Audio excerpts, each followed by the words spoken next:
জুলাই আন্দোলনের সমঝোতার চেষ্টা করেন দুই সামরিক কর্মকর্তা। ট্রাইব্যুনালে নাহিদ হাসনাতের লিখিত সাক্ষ্য।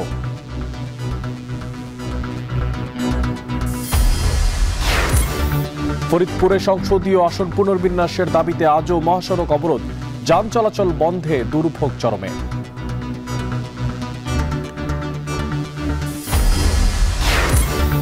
চট্টগ্রাম বন্দরে সেবা খরচ বাড়ায় ক্ষতিগ্রস্ত হবে রপ্তানি খাত, ভোক্তার ওপর চাপ পড়বে না দাবি কর্তৃপক্ষের।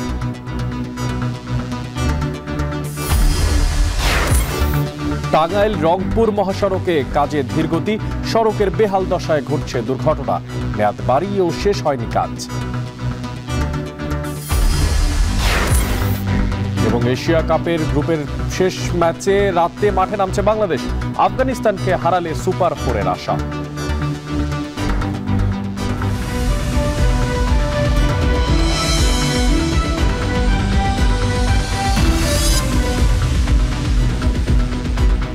সবাইকে স্বাগত জানাচ্ছি। এখন নিচে পুরো আয়োজনে আপনাদের সঙ্গে থাকছি আমি মশিউর অনেক। দেখতে ফরিদপুরের ভাঙ্গায় সংসদীয় আসন পুনর্বিন্যাসের দাবিতে আন্দোলন, সহিংসতার পর আজও মহাসড়ক অবরোধ করেছেন স্থানীয়রা। বন্ধ আছে ঢাকা বরিশাল মহাসড়কের যান চলাচল। অবরোধের আরও খবর জানাতে ভাঙ্গা ইন্টারসেকশন থেকে যুক্ত হচ্ছেন ফেরদৌস সোহাগ এবং হামিরদি বাস স্ট্যান্ড থেকে যুক্ত হব মফিজুর রহমান শিপনের সাথে। তবে এই মুহূর্তে চলে যেতে চাই ভাঙ্গায়, সেখানে আছেন সোহাগ। জানতে চাই আপনার মধ্যে আন্দোলনের সবশেষ পরিস্থিতি এবং আইন শৃঙ্খলা বাহিনীর তৎপরতা কেমন দেখতে পাচ্ছেন স্পটে?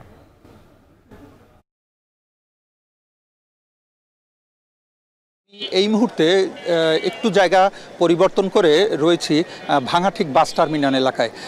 এর কারণ হচ্ছে এখানে প্রচুর আইন শৃঙ্খলা রক্ষাকারী বাহিনীর সদস্যদের মোতায়েন করা হয়েছে।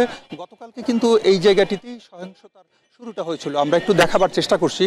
কিছুক্ষণ আগে এখানে কিন্তু সেনাবাহিনীর সদস্যরা এসেছে, এছাড়াও আমরা যেটা দেখছি যে বিজিবির সদস্য এসেছেন, র্যাব রয়েছেন, পুলিশ সদস্যরা তো রয়েছেনই। এখানে তাদের ব্যাপক প্রস্তুতি রয়েছে আইন শৃঙ্খলা রক্ষায়। কিছুক্ষণ আগে আমি এই ফরিদপুরের এসপি এবং ফরিদপুরের জেলা প্রশাসক দুজনের সাথেই কথা বলার সুযোগ হয়েছে। তা এসপি আমাকে যেটা বলছেন সেটি হচ্ছে যে কোনো মতেই তারা আজকে মহাসড়ক অবরোধ করে যানবাহন চলাচল বন্ধ করতে দিবেন না, সেই কারণেই তাদের ব্যাপক প্রস্তুতি রয়েছে আইন শৃঙ্খলা রক্ষাকারী বাহিনীর।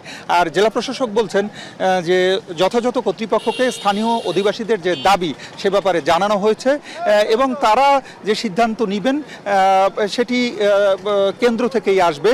স্থানীয়ভাবে যেন জনসাধারণের দুর্ভোগ তৈরি করা না হয় সেজন্য তারা সজাগ আছেন। একটু জানিয়ে রাখি, ফরিদপুরের যে সংসদীয় আসন এটি পুনর্বিন্যাসের প্রতিবাদ ও পুনর্সীমানা বহালের দাবিতে কিন্তু মহাসড়ক এবং রেলপথ অবরোধ কর্মসূচি চালিয়ে যাচ্ছিলেন স্থানীয়রা।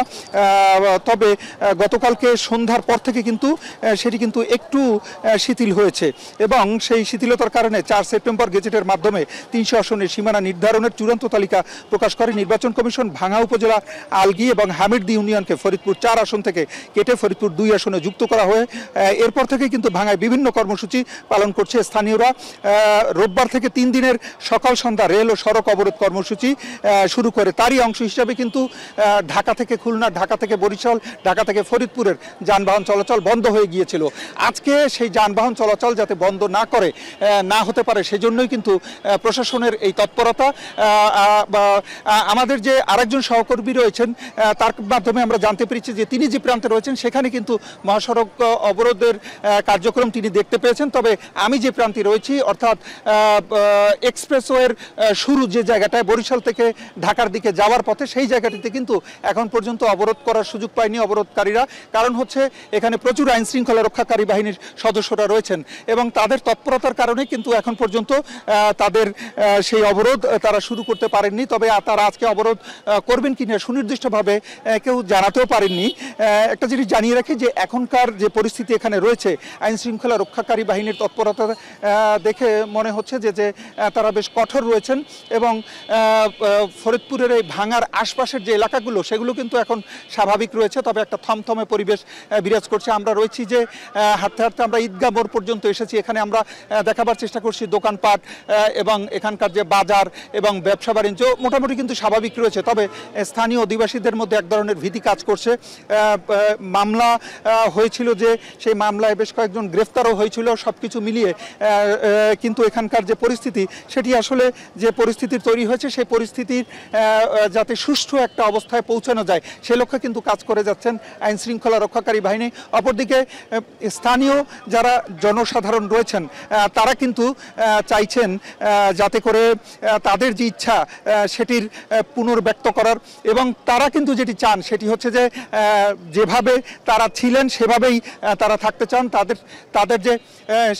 তাদের যে সীমানা যেখানে ছিল সেই সীমানা তারা থাকতে চাচ্ছেন এবং এই কারণেই কিন্তু তারা আন্দোলন করে যাচ্ছেন। আমার হাতে ছিল এতটুকুই। ফেরদৌস সোহাগ যুক্ত ছিলেন আমাদের সঙ্গে ভাঙা ইন্টারসেকশন থেকে, এবং সেই জায়গাতে ফরিদপুরের যে সংসদীয় আসন তা নিয়ে বিশৃঙ্খলা এবং মহাসড়ক অবরোধের ঘটনার কথা সবশেষ জানতে পারছিলাম তাদের মাধ্যমে। এবার একটু চলে যেতে চাই অন্য প্রসঙ্গে। রাজশাহী বিশ্ববিদ্যালয়ের ছাত্র সংসদ নির্বাচনের প্রচারণার দ্বিতীয় দিন আজ মেঘ বৃষ্টি উপেক্ষা করে ভোটারদের দ্বারে দ্বারে যাচ্ছেন প্রার্থীরা। আর এই নিয়ে বিস্তারিত জানানোর জন্য আমাদের সঙ্গে যুক্ত আছেন রাজশাহী বিশ্ববিদ্যালয় থেকে রাকিবুল হাসান। আবার চট্টগ্রাম বিশ্ববিদ্যালয়ের কেন্দ্রীয় ছাত্র সংসদ নির্বাচন অর্থাৎ চাকসু নির্বাচনের সংসদ নির্বাচনের মনোনয়ন ফর্ম বিতরণের আজ শেষ দিন। সে বিষয়ে সবশেষ খোঁজখবর জানবো আমরা সহকর্মী শোয়েব রহমানের কাছ থেকে। তবে শুরুতেই রাজশাহীতে চলে যেতে চাই, জানতে চাই যে আসলে রাকিব, প্রচারণার খবরাখবর শেষ মুহূর্তের প্রেক্ষাপটে আপনার কাছে কি কি আছে এবং সে ক্যাম্পাসের সাম্প্রতিক বর্তমান অবস্থা কি?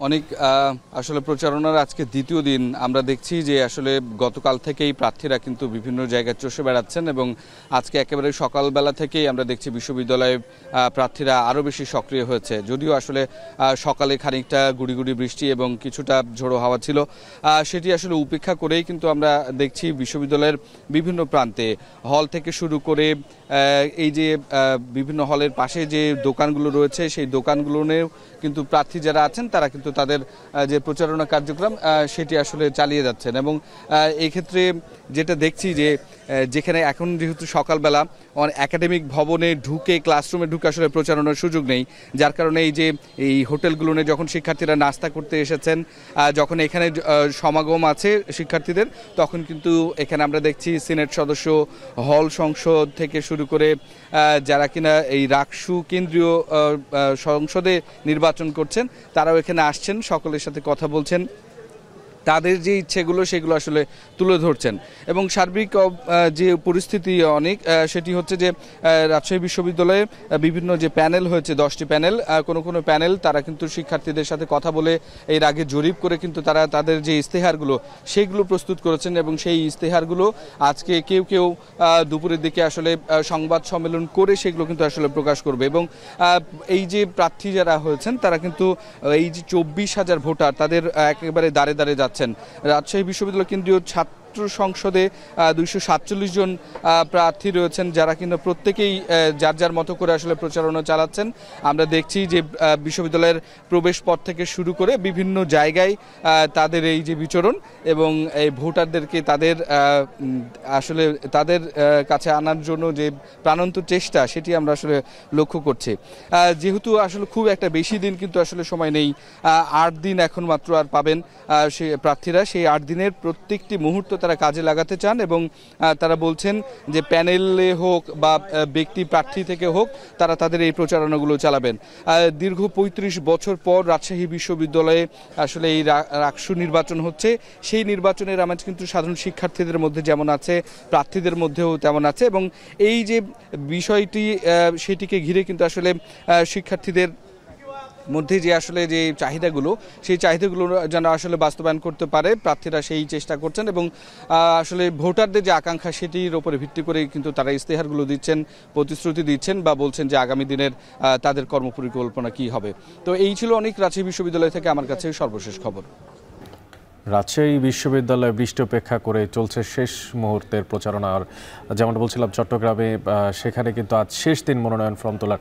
সে বিষয়ে শোয়েবের সঙ্গে যুক্ত হয়ে যাচ্ছে। শোয়েব, এখন পর্যন্ত কয়টি মনোনয়ন ফর্ম তোলা হয়েছে সে বিষয়ে বিস্তারিত কি তথ্য আছে? আর আজ মনোনয়ন ফর্ম তোলার ভিড় কেমন দেখতে পাচ্ছেন সকাল থেকেই?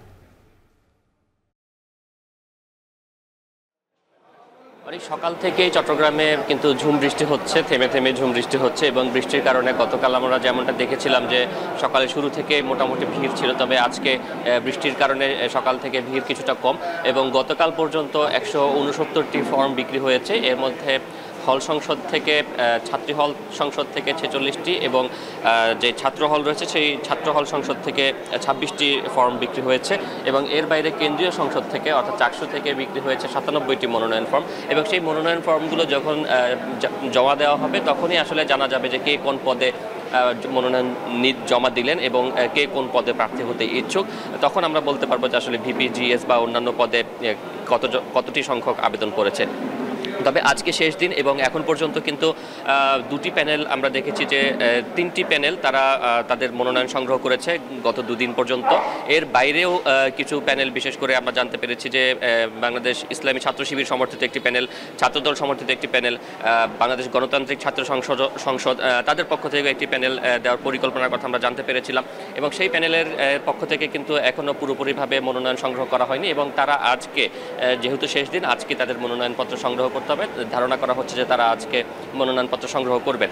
এবং আজকে শেষ দিন চাপ সামাল দিতে আমরা দেখেছি নির্বাচন কমিশন কার্যালয়ে যেখান থেকে মনোনয়ন ফর্ম দেওয়া হচ্ছে সেখানে কিন্তু অতিরিক্ত লোকবল নিয়োগ করা হয়েছে এবং অতিরিক্ত লোকবল নিয়োগের মাধ্যমে আজকের যেই চাপ হবে সেটিকে তারা সামাল দেওয়ার চেষ্টা করেছেন। অন্যদিকে আমরা নির্বাচন কমিশনের সাথে কথা বলেছিলাম, তিনি যেটি জানিয়েছেন যে আজকে শেষ দিন এবং আজকেই তারা চাচ্ছেন যে মনোনয়ন বিতরণ যে কার্যক্রম সেটিকে সমাপ্ত করতে। এই সময়টিকে বাড়াবার এখন পর্যন্ত কোনো সিদ্ধান্ত তাদের পক্ষ থেকে নেই এবং তারা যে সাড়া পাচ্ছে তারা ধারণা করছে যে আজকেই যারা নির্বাচন করতে ইচ্ছুক তারা কিন্তু মনোনয়নপত্র সংগ্রহ করবেন।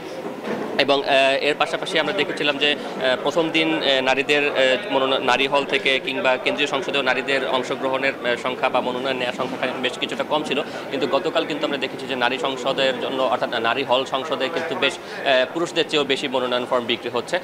তো সব কিছু মিলিয়ে এখন পর্যন্ত 169টি মনোনয়ন ফর্ম বিক্রি হয়েছে এবং আজকে শেষ দিন। সব কিছু মিলিয়ে ধারণা করা যাচ্ছে যে একটি জমজমাট নির্বাচন সামনে হতে যাচ্ছে।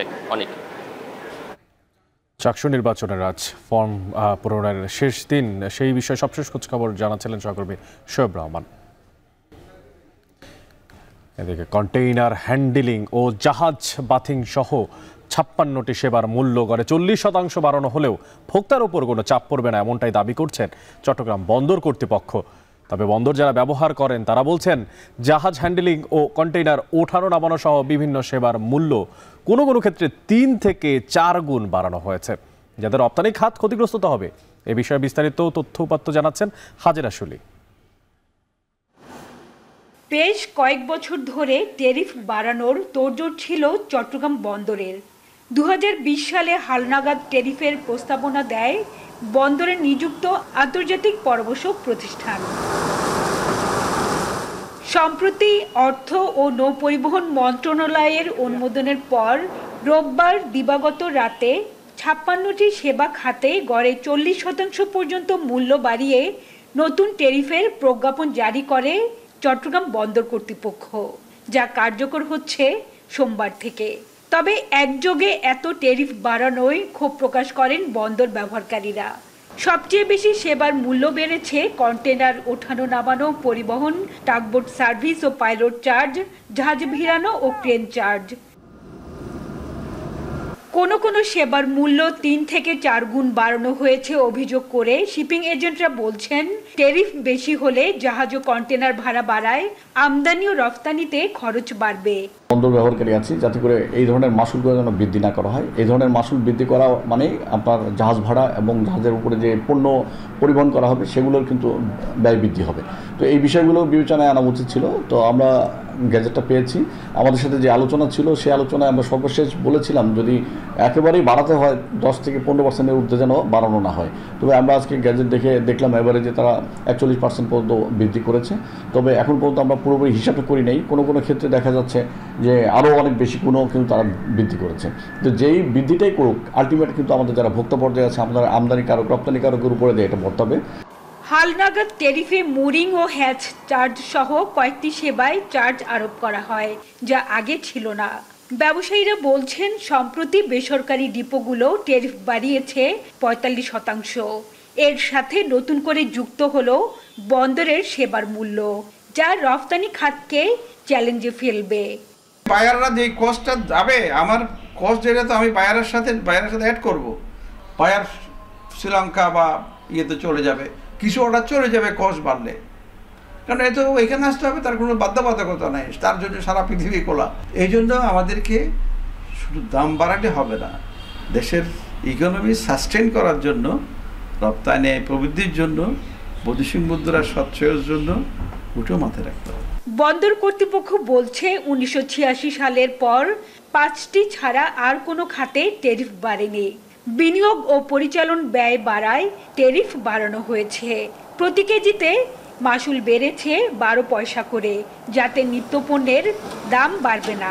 ভোক্তা পর্যায়ে এক্ষেত্রে কোনো রকম কোনো প্রভাব পড়বে না। এ কারণেই আমরা ক্যাটাগরিক্যালি বিশ্লেষণ করেছি যে চট্টগ্রাম বন্দরের চার্জ যদি হিসাব করা হয়, আমাদের কার্গোতে পার কেজিতে বর্তমান ট্যারিফে হয় মাত্র 32 পয়সা খরচ, এবং সেটা এই ট্যারিফ বৃদ্ধির ফলে হয়েছে 44 পয়সা। তার মানে মাত্র 12 পয়সা বেড়েছে পার কেজিতে। তো এটা আমার মনে হয় যে ভোক্তাদের জন্য এটা এই 12 পয়সা বেশি দেওয়ার কোনো বিষয় না। সমুদ্র পথে 99% কন্টেইনার পরিবহন হয় চট্টগ্রাম বন্দর দিয়ে। নতুন মাসুল কার্যকর হওয়ায় প্রতিটি 20 ফুট কন্টেইনারে বাড়তি দিতে হবে গড়ে 4,395 টাকা। সব মিলিয়ে কন্টেইনার প্রতি গড়ে মাসুল দিতে হবে 16,243 টাকা। হাজেরা শিউলি, এখন চট্টগ্রাম। ছোট ছোট যেই ফুলগুলো দেখতে পাচ্ছেন, সেই ফুলগুলো একেবারে শিমের ফুল, এবং আগাম এই যে শীতকালীন যেই সবজি, তা কিন্তু আবহাওয়া অনুকূলে থাকার কারণে পাবনায় চাষ করতে শুরু করেছেন অনেক চাষি। অধিক লাভজনক হওয়ায় শিম গাছ বেছে নিচ্ছেন কৃষকরা। তবে ভালো দাম না পাওয়ায় দুশ্চিন্তা আর হতাশায় দিন কাটছে তাদের। কৃষকদের কারিগরি পরামর্শের পাশাপাশি সহযোগিতার কথাও জানান কৃষি বিভাগ। মাসুদ রানার তথ্য ছবিতে দেখবেন বিস্তারিত। বিস্তীর্ণ মাঠে থোকায় থোকায় ফুটে আছে আগাম শীতকালীন সবজি শিমের ছোট বেগুনি ফুল, যেখানে সকাল থেকেই মাঠে চোখে পড়বে কৃষকের কর্মব্যস্ততা।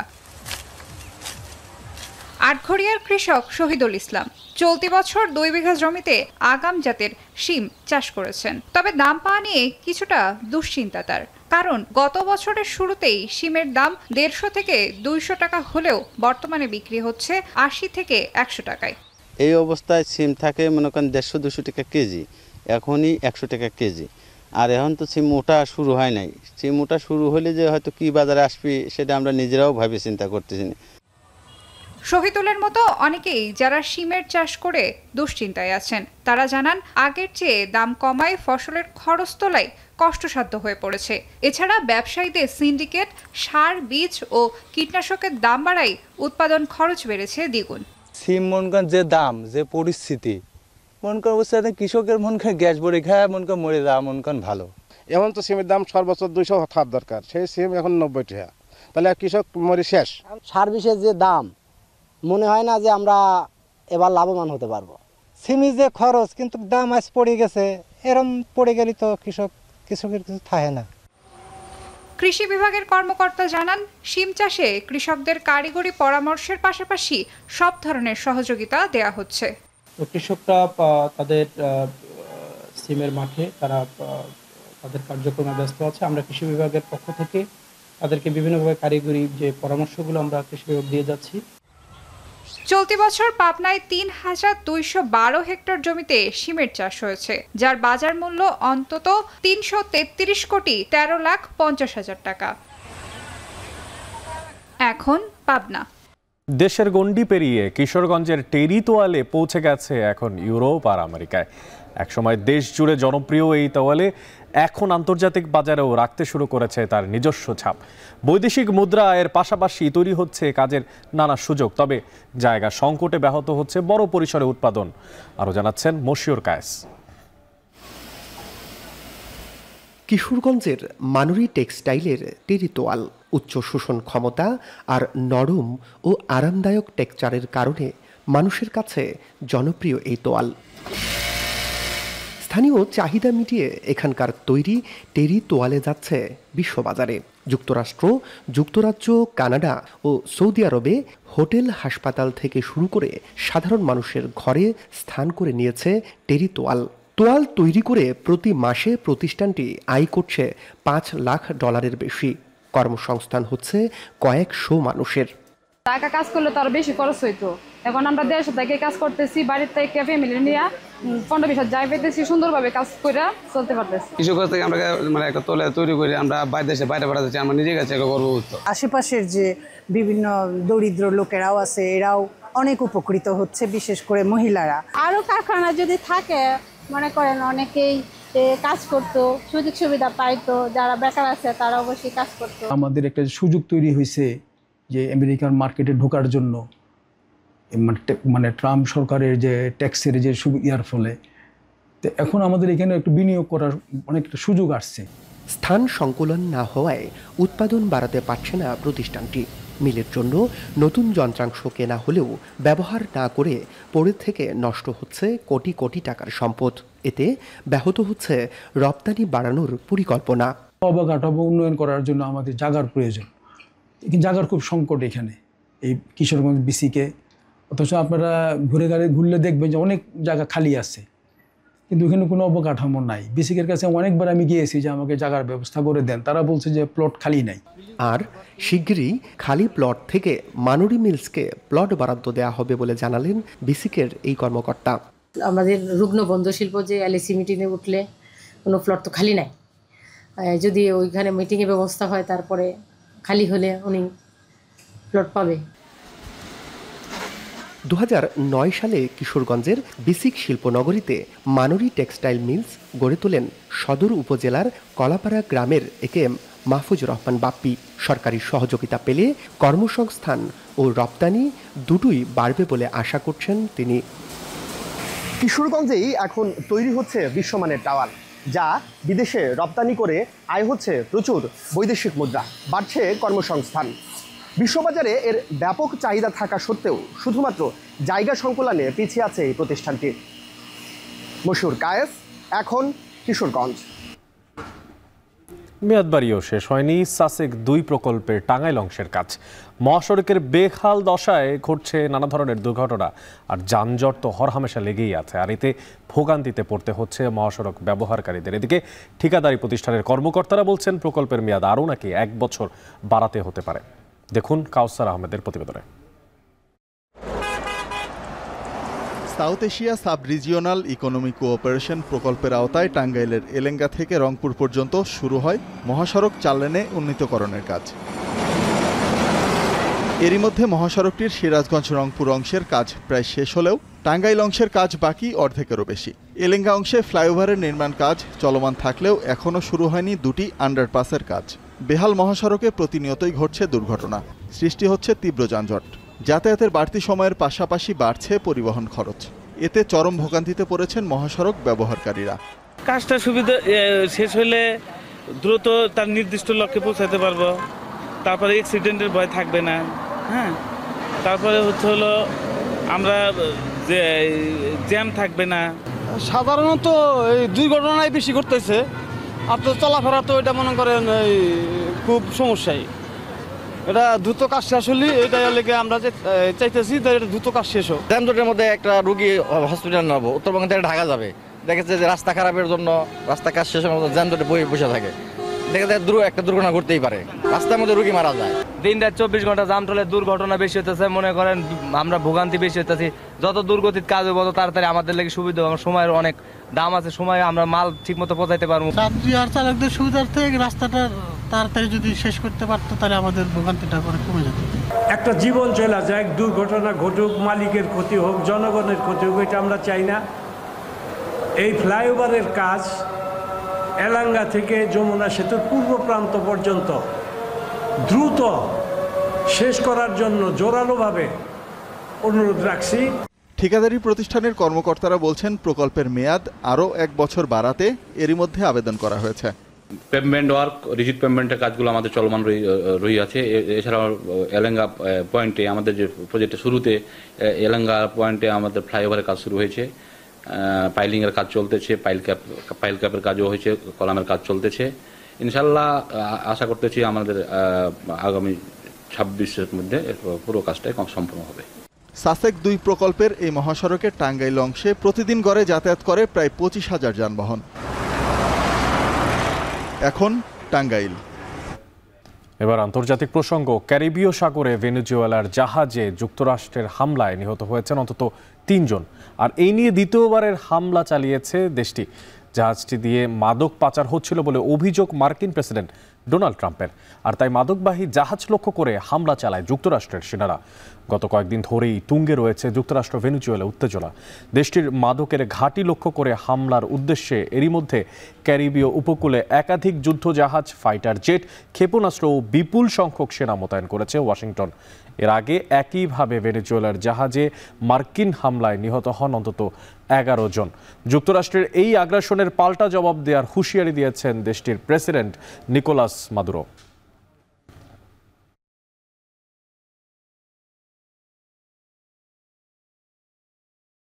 En toda la línea es una agresión judicial cuando nos criminalizan, es una agresión política con sus declaraciones amenazantes.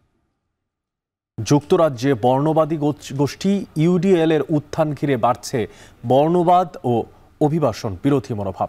British Bangladeshi তরুণদের ওপর হামলার উদ্বেগ বাড়ছে অভিবাসী কমিউনিটিতে। আর আশঙ্কাজনকভাবে হারে বাড়ছে ইসলাম বিদ্বেষও। এ অবস্থায় সতর্ক থাকার পরামর্শ কমিউনিটি নেতাদের। যুক্তরাজ্য থেকে বিস্তারিত জানাচ্ছেন শরীফুল ইসলাম চৌধুরী। শান্ত ব্রিটেন উত্তাল অভিবাসন বিরোধী আন্দোলনে। সাম্প্রতিক সময়ে টমি রবিনসনের নেতৃত্বে ইডিএল-এর ইউনাইট দ্য কিংডম র্যালির উত্তেজনা ছড়িয়ে পড়ছে দেশ জুড়ে। বাড়ছে বর্ণবাদ, ইসলাম বিদ্বেষ আর ইমিগ্রেন্ট বিরোধী মনোভাব।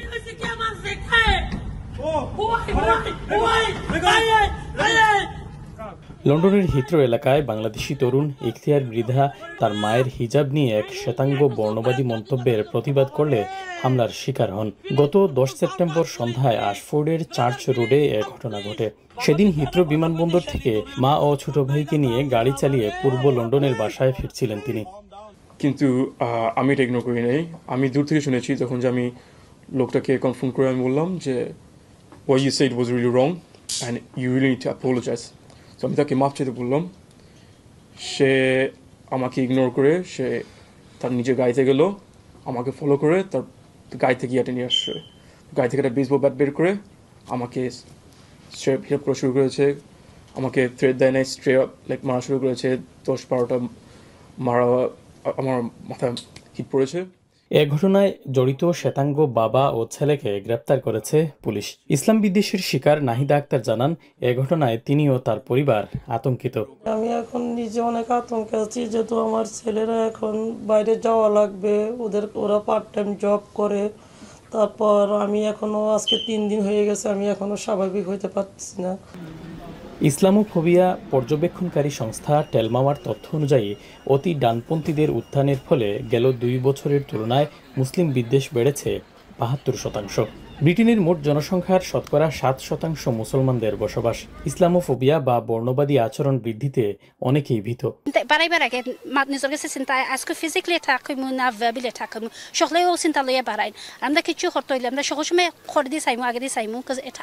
মুসলমানরা কোথাও পৃথিবীর অন্যান্য কোনো ধর্মের বিরুদ্ধে কখনোই কোনো কথা বলেন নাই।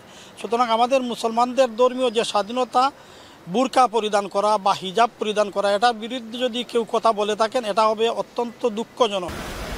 জাতিগত বিদ্বেষ, বর্ণবাদ ও ধর্মীয় সহিষ্ণুতা আর ডানপন্থী শক্তিগুলোর নিয়মিত রসদ যোগানে ব্রিটেন জুড়ে আশঙ্কাজনক হারে বাড়ছে ইসলাম বিদ্বেষ। হুমকির মুখে ব্রিটেনের প্রায় 4 মিলিয়ন মুসলিম। ব্রিটেনের ধর্মীয় বিবেচনায় দ্বিতীয় অবস্থানে থাকা মুসলমানরা চাকরির ক্ষেত্রে, কাজের জায়গা, রাস্তাঘাট, শপিং মল কিংবা শিক্ষা প্রতিষ্ঠানে যে কোনো বয়সে যে কেউ এর শিকার হতে পারেন বলছেন সংশ্লিষ্টরা। ইনস্টিটিউশনালি রেসিজম আছে। যেমন আমরা একটা জব ইন্টারভিউ লাগিয়ে গেলাম, তারা মুসলমানরা না দিয়ে সাদা ভাই ছড়ে দিল, এই ধরনের আছে। বা আমরা বাচ্চারা যদি একটা বালা ইউনিভার্সিটি যেতে চায়, ইনস্টিটিউশনাল রেসিজম বিভিন্ন ক্ষেত্রে আছে। দেশটির প্রধানমন্ত্রী কিয়ার স্টারমার। শরীফুল ইসলাম চৌধুরী, এখন লন্ডন। যুক্তরাষ্ট্রের যে 50% শুল্ক আরোপ করা হয়েছিল তার নেতিবাচক প্রভাব পড়তে শুরু করেছে ভারতের চিংড়ি শিল্পে। বিশেষ করে এর মধ্যে 50% রপ্তানি আদেশ হারিয়েছে অন্ধ্রপ্রদেশ। ক্ষতির সম্মুখীন খাতটিকে বাঁচাতে এরই মধ্যে কেন্দ্রীয় সরকারের কাছে সহায়তা চেয়েছে রাজ্যের মুখ্যমন্ত্রী এন চন্দ্রবাবু নাইডু। বিস্তারিত দেখবেন অর্ণব প্রসাদের প্রতিবেদনে। ভারতের অন্যতম রপ্তানিমুখী শিল্পের একটি চিংড়ি, তবে ট্রাম্প প্রশাসন ঘোষিত 50% শুল্কের খেসারত দিতে হচ্ছে খাতটিকে। এরই মধ্যে দেশটির অন্ধ্রপ্রদেশে বাতিল হয়েছে চিংড়ির 50% ক্রয়াদেশ। প্রদেশটির সরকারি দপ্তরের হিসেব অনুযায়ী শুধু চিংড়ি রপ্তানিতেই প্রায় 25,000 কোটি রুপির লোকসান গুনতে হতে পারে। এতে হতাশ প্রদেশটির চিংড়ি চাষিরা। மார்க்கெட்டுக்கு மாற்றி கொடுக்குறாங்க, இல்லைன்னு சொல்லலை. ஆனால் ஒன்று இப்போ யூஎஸ்க்கு இருக்கிற மாதிரி பையிங் கெப்பாசிட்டி வேறு கண்ட்ரிக்கு இருக்காது. யூரோப்பியன் கண்ட்ரி வாங்குறப்ப கம்மியான குவான்டிட்டி தான்। ভারতীয় চিংড়ি রপ্তানির ওপর বর্তমানে 59.72% শুল্ক নির্ধারণ করেছে মার্কিন প্রশাসন। এর মধ্যে কাউন্টার ভেইলিং অর্থাৎ ভর্তুকি প্রতিরোধে 5.76% ও অ্যান্টি ডাম্পিং খাতে যুক্ত হয়েছে 3.96% শুল্ক। এমন উদ্বেগজনক পরিস্থিতিতে নিজের রাজ্যের চিংড়ি চাষিদের বাঁচাতে কেন্দ্রীয় সরকারের সহায়তা চেয়েছেন অন্ধ্রপ্রদেশের মুখ্যমন্ত্রী এন চন্দ্রবাবু নাইডু। এ লক্ষ্যে ভারতের কেন্দ্রীয় অর্থমন্ত্রী নির্মলা সীতারমণ, বাণিজ্য ও শিল্পমন্ত্রী পীযূষ গোয়াল ও মৎস্যমন্ত্রী রাজীব রঞ্জন সিংহের কাছে ভিন্ন ভিন্ন চিঠি লিখেছেন তিনি। চিঠিতে অন্ধ্রপ্রদেশের চিংড়ি চাষিদের দুর্দশার কথা উল্লেখ করে নাইডু কেন্দ্রীয় অর্থমন্ত্রীর কাছে পণ্য ও পরিষেবা কর জিএসটি ছাড় দেয়া ও রাজ্যের মৎস্য চাষিদের বাঁচাতে বিশেষ আর্থিক সুবিধা দেওয়ার আহ্বান জানান। ভারতের মোট চিংড়ি রপ্তানির প্রায় 80% সরবরাহকারী অন্ধ্রপ্রদেশ। এছাড়া দেশটির মোট সামুদ্রিক পণ্যের 34% রপ্তানি হয় অন্ধ্রপ্রদেশ থেকে, যার বার্ষিক রপ্তানি মূল্য প্রায় 21,246 কোটি রুপি। অন্ধ্রপ্রদেশের প্রায় 2.5 লাখ পরিবার প্রত্যক্ষ ও পরোক্ষভাবে এই মাছ চাষের ওপর নির্ভরশীল। ভারতের বাণিজ্য মন্ত্রণালয়ের ওয়েবসাইট অনুযায়ী 2022-23 অর্থ বছরে চিংড়ি ও সামুদ্রিক পণ্য রপ্তানি করে ভারত 63,969 কোটি রুপি আয় করেছিল। তবে ট্রাম্পের অতিরিক্ত শুল্ক আরোপের সবচেয়ে বেশি ক্ষতিগ্রস্ত খাতের তালিকায় এখন সম্ভাবনাময় চিংড়ি। অর্ণব প্রসাদ, এখন বিশ্ব। এবার এশিয়া কাপ প্রসঙ্গ। এশিয়া কাপের নিজেদের গ্রুপ পর্বের সবশেষ ম্যাচে আফগানিস্তানের মুখোমুখি হবে বাংলাদেশ। শ্রীলঙ্কার কাছে বড় হারের পর আপাতদৃষ্টিতে টুর্নামেন্ট থেকে মনে হচ্ছে এক প্রকার ছিটকে গেছে টাইগাররা। তবে কাগজে কলমে সুপার ফোরে ওঠার ক্ষীণ কিছু সম্ভাবনা এখনও রয়ে গেছে। আর সেজন্যই আফগানিস্তানকে শুধু হারালেই চলবে না, লিটন দাসদের ভাগ্য এবার নির্ভর করবে শ্রীলঙ্কা আফগানিস্তান ম্যাচের ওপরও। বিস্তারিত জানাচ্ছেন আরিফুল সাহাব। আমাদের মেইন লক্ষ্য চ্যাম্পিয়ন হওয়া, আর আমরা স্টেপ বাই স্টেপ ভালো খেলে আমরা ভালো একটা টুর্নামেন্ট খেলা। চ্যাম্পিয়ন হওয়ার স্বপ্ন নিয়ে এশিয়া কাপে যাত্রা, কিন্তু গ্রুপ পর্বের মাঝপথেই টুর্নামেন্ট থেকে ছিটকে পড়ার শঙ্কায় বাংলাদেশ। স্বপ্ন আর বাস্তবতার বিস্তর ফারাকের জাতাকলে নানা সমীকরণের জটিল মারপ্যাচের সামনে লিটন দাসরা, যেখানে আফগানিস্তানের বিপক্ষে বড় জয় পেলেও সুপার ফোরে ওঠার নিশ্চয়তা পাবে না টাইগাররা। রাশিদ খানদের হারানোর পাশাপাশি তাকিয়ে থাকতে হবে শ্রীলঙ্কা আফগানিস্তান ম্যাচের দিকেও। ম্যাচ জয়ের বিকল্প নেই। বাংলাদেশের সামনে যখন এমন বাঁচামরা সমীকরণ, তখন পরিসংখ্যানও কথা বলছে না লিটনদের পক্ষে। মুখোমুখি হওয়া 12 ম্যাচের 7টিতেই বাংলাদেশকে হারিয়েছে আফগানরা। বিপরীতে তাসকিনদের জয়ে মাত্র 5টিতে, যার সবগুলোই আবার দেশের মাটিতে। দেশের বাইরে খেলা 2 ম্যাচেই জয় তুলে নিয়েছে রশিদ খান, মোহাম্মদ নবীরা। সবশেষ 5 ম্যাচের পরিসংখ্যানেও এগিয়ে আফগানিস্তান। এশিয়া কাপে এখনও পর্যন্ত ব্যাটে বলের পারফরম্যান্সেও এগিয়ে রাশিদ খানের দল। সেদিকুল্লাহ আতালরা লম্বা ইনিংস খেলে ম্যাচ জেতাচ্ছেন দলকে, আর তামিম ইমনরা ব্যর্থতার গল্প লিখে নিয়মিত দলকে বিপদে ফেলে ফিরছেন ড্রেসিং রুমে। টাইগাররা যেখানে জেনুইন অলরাউন্ডার খুঁজতে ব্যস্ত, সেখানে আজমতুল্লাহ ওমরজাইরা ব্যাটে বলে দুর্দান্ত ভূমিকা রাখছেন দলের জয়ে। বিপর্যস্ত বাংলাদেশকে তাই কঠিন পরীক্ষায় দিতে হবে আফগানিস্তানের বিপক্ষে। 2016 সালে এশিয়া কাপের টি-20 ফরম্যাটে ফাইনাল খেলেছিল বাংলাদেশ। তবে 2022 সালে গ্রুপ পর্ব থেকেই বিদায় নেওয়ার পর চলতি আসরেও একই ফলাফলের পুনরাবৃত্তির দ্বারপ্রান্তে লিটনরা। আরিফুল ইসলাম সাহাব, এখন। বগুড়ায় প্রবাসীর স্ত্রী সন্তানকে কুপিয়ে হত্যা করেছে দুর্বৃত্তরা। সেখানকার সবশেষ খবর জানাতে যুক্ত হচ্ছি রাজীব সেলিমের সাথে। রাজীব, কি নির্মম ঘটনা, হত্যাকাণ্ডের কারণ কি এখন পর্যন্ত প্রশাসন কিছু বলেছে কিনা, স্থানীয়রাই বা কি বলছেন? অনেক এখন পর্যন্ত হত্যার যে ঘটনা কি কারণে হত্যাকাণ্ডের ঘটনা ঘটেছে সেই খবর আমরা এখনো পাইনি, সেই তথ্য পাওয়া যায়নি। এখন পর্যন্ত এই যে বাড়িতে ঘটনাটি ঘটেছে সেই বাড়ির মধ্যে পুলিশের বেশ কয়েকটি দল রয়েছে, পিবিআই রয়েছে, সবাই সেখানে তথ্য উদ্ঘাটনের চেষ্টা করছে। বিভিন্ন জনের সাথে সন্দেহভাজন যারা রয়েছে তাদের সাথে কথা বলছে। এছাড়া পুলিশের যারা রয়েছেন তারা সবাই এখানে চেষ্টা করছেন যে হত্যার যে তথ্যটা সেটা যেন পাওয়া যায়, কি কারণে হত্যাকাণ্ডের ঘটনা ঘটেছে। আমি একটু জানাই যে সন্ধ্যার পরপরই এখানে এই যে ছেলেটি খুন হয়েছে ইমরান, বগুড়া শহরের একটি কলেজে উচ্চ মাধ্যমিকের প্রথম বর্ষে পড়াশোনা করতে, এবং তার কলেজে বেশ কিছু আনুষ্ঠানিকতা ছিল, সেগুলো সেরে যখন সন্ধ্যায় আসেন, তারপর সন্ধ্যার পর থেকে আসলে এলাকাবাসীর কারোর সাথে এই বাড়ির মানুষের যোগাযোগ হয়নি। বাড়িটি আসলে একটু ফাঁকা জায়গায় বাড়িটি। তো সন্ধ্যায় তারা যখন ঘরে ঢুকে পড়ে এবং পরবর্তীতে রাতে এই ঘটনাটি, রাতের যে কোনো এক সময় এই ঘটনাটি ঘটেছে বলে পুলিশ আমাদেরকে জানিয়েছেন। এবং তারপর পরেই সকালে যখন তাদেরকে বাড়িতে ডাকাডাকির পর পাওয়া যায়নি, তখন এলাকাবাসী আসলে ভেতরে প্রবেশ করার পর তাদের মরদেহ দেখতে পান এবং পুলিশকে খবর দেন। তারপর থেকেই পুলিশ আসলে ঘটনাস্থলে এসেছেন এবং পুলিশ ভেতরে প্রবেশ করেছেন, ভেতরেই আছেন এখন পর্যন্ত। এলাকাবাসী কাউকে ভেতরে প্রবেশ করতে দেওয়া হচ্ছে না, এমনকি গণমাধ্যম কর্মীদেরকেও ভেতরে প্রবেশ করতে দেওয়া হচ্ছে না। তারা বলছেন যে তারা হত্যাকাণ্ডের রহস্য উদ্ঘাটন করে আনুষ্ঠানিকভাবে গণমাধ্যম কর্মীদেরকে জানাবেন। এখানে যে ছেলেটি খুন হয়েছে, হত্যাকাণ্ডের শিকার হয়েছে, সেই ছেলেটির নাম হচ্ছে ইমরান এবং তার মা হচ্ছে রানী বেগম। আর তারা একটি প্রবাসীর একটি পরিবার। এই ইমরানের বাবা প্রবাসে থাকে, কুয়েতে থাকেন, এবং তিনি ইমরান, তার নাম ইদ্রিস আলী।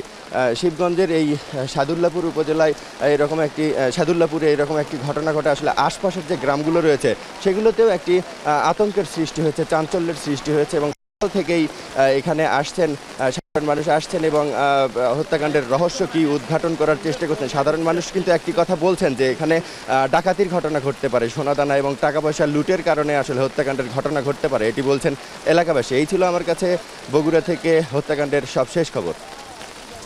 বগুড়া থেকে যুক্ত ছিলেন সহকর্মী রাজীব সেলিম, জানাচ্ছিলেন প্রবাসীর স্ত্রী সন্তানকে নির্মমভাবে হত্যা করার সবশেষ খবরাখবর। আর এরই মাধ্যমে শেষ করছে এখন বাণিজ্য। তবে যাওয়ার আগে শিরোনামগুলো জানিয়ে দিচ্ছি আরও একবার। ফরিদপুরে সংসদীয় আসন পুনর্বহালের দাবিতে ভাঙায় আজও মহাসড়ক অবরোধ, দুর্ভোগ কমাতে প্রশাসনের কঠোর অবস্থান।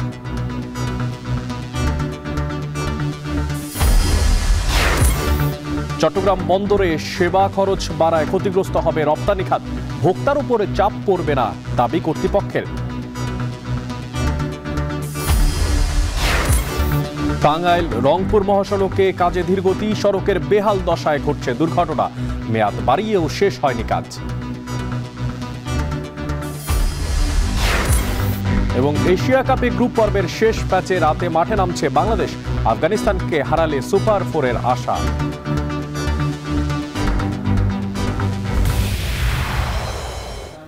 এই ছিল এখন বাণিজ্যের আয়োজন। এখন টেলিভিশন ওয়েবসাইটে দেখতে ভিজিট করুন www.ekon.tv, এছাড়া এখন টেলিভিশন ফেসবুকে দেখতে ভিজিট করুন facebook.com/tv.ekon, এবং ইউটিউবে এখন টেলিভিশন দেখতে ভিজিট করুন youtube.com/c/ekontv।